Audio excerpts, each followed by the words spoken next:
Did he recognize me? Impossible. I'm wearing a mask. I froze, my back to the only man I'd ever loved, the father of my child. I counted my own heartbeats, each one a fist against my ribs. Is there a problem, sir? I forced my voice flat. Take off the mask. I can't. It's against club policy. I'll buy it. He said, his tone glacial. Take it off. My fingers found the silk ties at the back of my head. My body reacted before my mind could catch up. It remembered him. The lace fell away. I heard the hitch in his breath, felt his eyes burn into my back. Eve. His voice broke on my name. Julian stood. I heard the creak of expensive leather, felt the heat of him closing in. That sandalwood cologne hit me like a punch, the one I'd bought for his 21st birthday. The one I'd sprayed on my pillow for months after I left. Turn around. Slowly I turned. Up close, the boy I knew was gone. In his place stood someone harder, stronger, built from years of discipline and damage. But his eyes were the same. Still hungry, still wounded. You've got to be kidding me. Mr. Wine. Mr. Wine? 6 years, Eve. 6 years you vanish, delete your number, drop off the face of the earth, and now I'm Mr. Wine? Maya was staring. The suits were staring. I didn't care. My only concern was the door, 20 feet away, and the little girl waiting for her mom in the back. I have to go. He closed his hand around my wrist, not hard, but enough to anchor me, the way he used to when he wanted to calm me down. Not a chance. We're talking. Let go of me. Not until you tell me why. Maya touched his shoulder, Julian, her glare cutting straight through me. you're making a scene. Someone's filming. He didn't look at her. He didn't let go. Why? His voice dropped to something raw and quiet. Why did you just disappear? The real answer was burning a hole through my chest. Because my family was destroyed, you had just been drafted, and I would not be the anchor that dragged you under. Because I got bored. It was just a college fling, Julian. It ran its course. His jaw locked. Fine. Something shattered behind his eyes. You want to do this the hard way? He pulled out his wallet and threw a sack of cash onto my tray. $500. Strip now. I've never taken a private client at this club. Marco knows it. The other girls know it. Luna doesn't do extras. But Marco also knows what $500 looks like. He knows the name Julian Ween, and he knows when to look the other way. 20 minutes. Don't screw this up, Luna. He's got the owner's cell. One call and we're all out on the street. Now it was just me and Julian. He sat in the center of the velvet sofa, knees spread, elbows on his thighs, watching me like I was a puzzle he'd lost the final piece to. Strip. He said again. What? You heard me.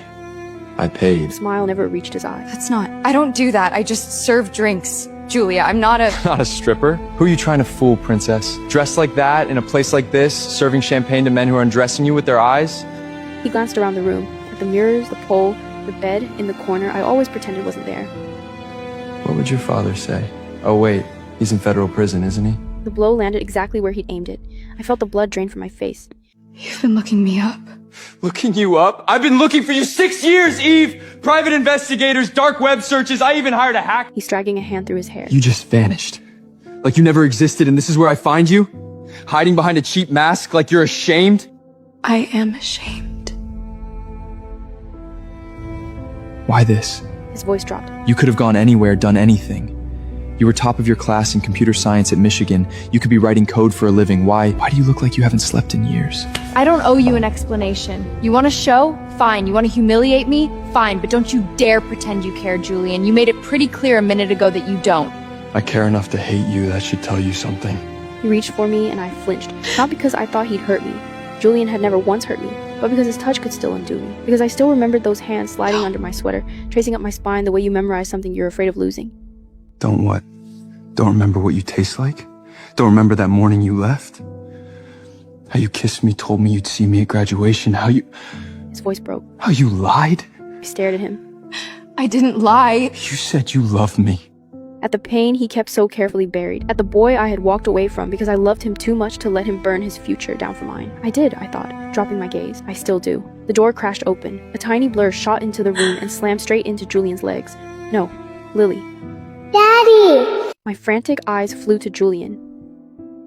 Are you my daddy? Why are you making my mommy cry?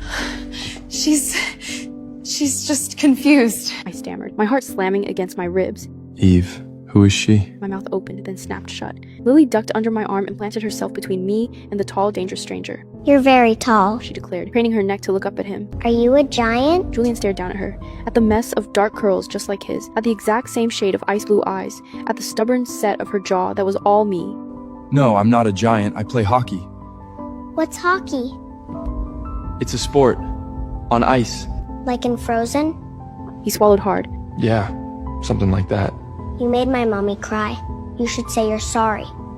I'm sorry. Eve, how old is she? 4. She's 4. The lie sat between us like a stone. 4, not 5. 1 year's difference. Enough room for doubt. Enough to make her anyone's. My Lily, my sweet fearless Lily, reached out and took Julian's hand. Your hands are cold. Mommy's get cold too. She says it's because we're part polar bear. Are you? Julian crouched down to her level. What's your name? His voice strained. Lily Hartley. It's a pleasure to meet you, mister. She stuck her hand out formally, like a tiny CEO. Wine. Julian Wine. The hockey player? Mommy has a picture of you. It's all old and wrinkled, and she looks at it when she thinks I'm asleep. She says you're... I scooped Lily into my arms. and Okay. held tight. Time to go, baby. Mommy, put me down! His hands are cold like ours. He could be a polar bear too. I want to be his friend. Eve! His voice stopped me at the door. I didn't turn around. Is she mine? No. She's not yours. I lied. Then I ran. Later that night, with Lily sprawled across my chest in a tangle of limbs, I watched the gentle rise and fall of her sleep. Her eyelashes were 2 perfect dark fans against her cheek. His eyelashes. My mind, the traitor it always was, dragged me back. It was the fall of my freshman year, on the ice at the University of Michigan. Julian Wien stood out for all the wrong reasons. He was the kid in second-hand pads held together with hockey tape, skating on borrowed blades. His jersey had been washed so many times the number was barely legible, but he carried himself like none of it touched him. All sharp angles and coiled tension, like something waiting to strike. I loved the cold focus in his eyes, the hard line of his jaw that refused to yield to anyone. He was also drowning. His grandfather's medical bills were burying him alive, and the hockey scholarship he should have had was handed to a legacy kid whose family had the right coach on speed dial. I wanted to help him. Julian, I really like you. And I have money enough to help with your grandfather's medical bills. Let me help you, please. He looked at me like I'd just insulted everything he'd ever worked for, but I'd never lost at anything, until the night his grandfather collapsed from a heart attack. The ICU bill was $20,000 a day. I paid it before he could argue, and Julian finally let me in. In my foolish, naive heart, I thought I'd saved him. It took me years to understand I'd just broken him differently. He never stopped working side jobs, never stopped waking at 4 in the morning for extra ice time. He barely touched my money, but the damage was done. Whispers followed him through the locker room. Teammates looked through him or hit him a little too hard in practice, and I, still floating in my comfortable bubble, would just squeeze his hand and tell him they were jealous. I never once saw the war he was fighting on his own. Then came senior year. My family collapsed. My father was indicted for fraud, and the government froze every asset we had. I couldn't cover my own tuition. I went from heiress to broke overnight, and I didn't tell Julian. I made a choice. I called him to meet me outside. I can't do this anymore, we're done. Why? You were fun for a while, Julian, but I'm moving on. Fine. That night I snapped my SIM card in half, deleted every account I had, and caught a bus to Chicago, pregnant and alone. I didn't tell Julian, because I had just found out I was pregnant, and he had just gotten his draft offer from the NHL. I ran from the debt collectors, from the city, from him, Detroit to Chicago to Milwaukee, city to city, until I came back here 3 months ago. I never thought I'd see him this soon. My phone buzzed on the nightstand at 5 in the morning. We need to talk. Don't make me come back to that club to find you. The next night, Marco pulled me aside before my shift. VIP room. He asked for you by name. I can't. Eve.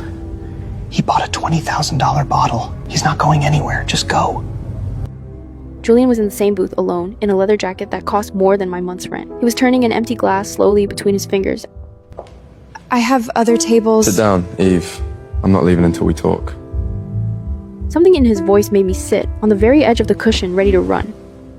Why did you leave? Were you really just done with me? That same predatory stillness he'd always had on the ice. 6 years hadn't thawed the Michigan winter in his eyes. Your number was disconnected. Every account gone. I even called the university's alumni officer. You really didn't want to be found. No, I wanted to scream. I was pregnant. I wasn't going to let you throw away the NHL for me, but I didn't. You always knew what I was like. I got bored. I moved on. That's who I am. I don't believe you. Suit yourself. Is Lily my daughter? It landed like a blindside check, and I felt it in my teeth. No. Don't lie to me, Eve. Not about this. She's not yours. Then whose is she? Someone steady you found after everything fell apart? Your fiancé, Ivan? Is that his name? Stop. How can I? I spent 6 years looking for you. 6 years asking myself what I did wrong, why you left, whether you were even still alive. And now I find out you have a daughter! You're in the NHA, Julian. You live in arenas and hotel rooms half the year with sports media tracking your every move. I didn't expect a real future with you. Never expected a future. I wanted everything with you, Eve. Marriage, kids, a real life. You were the one who walked out. Because I didn't have a choice! The words came out before I could stop them. Steadied myself. You already know what happened. My family collapsed, my father's in federal prison, the debts are still not settled, I had I would nothing have left. faced all of that with you. That's easy to say now. I'm saying it because it's true. Do you know why I signed with Detroit? 12 teams made offers. I had better money on the table from 4 of them. Better cities, better odds. Why do you think I came back here?